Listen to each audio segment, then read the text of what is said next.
நமக்கு இருக்கக்கூடிய தேவைகள், ஒவ்வொருவர்களுக்கும் ஒவ்வொரு தேவைகள், பல வகையான தேவைகள் இருக்கிறது.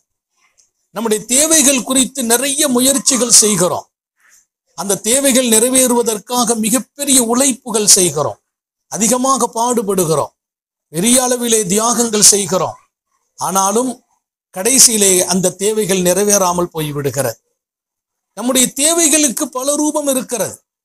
பல ரூபத்தில் இருக்கிற நமது எந்த தேவைகளும் பல காலங்களில் நிறைவேறாம போன போது நமக்கு சங்கடங்கள் ஏற்படுகிறது, கஷ்டங்கள் ஏற்படுகிறது. நபிகள் நாயகம் ஸல்லல்லாஹு அலைஹி வஸல்லம் இந்த சமூகத்தின் மீது மிகப்பெரிய அக்கறை கொண்டவர்கள். நம்முடைய தேவைகள் நிறைவேறுவதற்கான பல வழிகளை அல்லாஹ்வின் தூதர் கற்றுக் கொடுத்தார்கள். நிறைய துஆக்களை கற்றுத் தந்தாங்க. நம்முடைய தேவைகள் நிறைவேறுவதற்கு மிகப்பெரிய துஆக்களை, அதிகமான வார்த்தைகள் கொண்ட துஆக்களை கற்றுக் கொடுத்தாங்க. இன்றைக்கு நான் மிக முக்கியமான மிகச்சிறிய ஒரு துஆவை உங்களுக்கு நான் கற்றுத் தருவேன். இந்த துஆ நம்முடைய தேவைகளை நிறைவேற்றி வைக்கும். என்ன தேவையா இருந்தாலும் இந்த துஆவுக்கு பின்னால அந்த தேவை நிறைவேற்றப்படுகிறது, நம்முடைய நாட்டம் நிறைவேறுகிறது.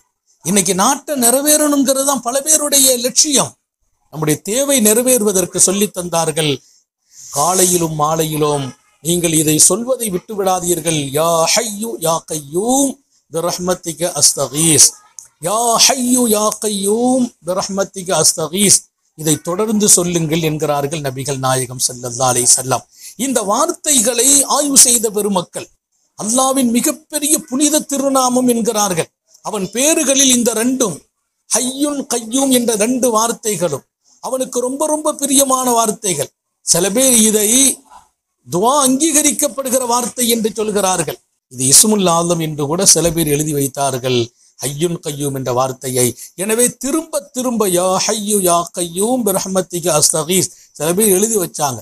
சுபுவுக்கு பின்னால 100 தடவை சொல்லி விடுங்கள். இன்னும் பல பேர்கள் தினமும் 1000 தடவை யா ஹய்யு யா கய்யூம் பிரஹ்மத்திக அஸ்தகீஸ் என்பதை ஒருவர் ஓதி வருவார் என்றால் அவருடைய தேவைகள் எல்லாம் நிறைவேற்றி தரப்படும்.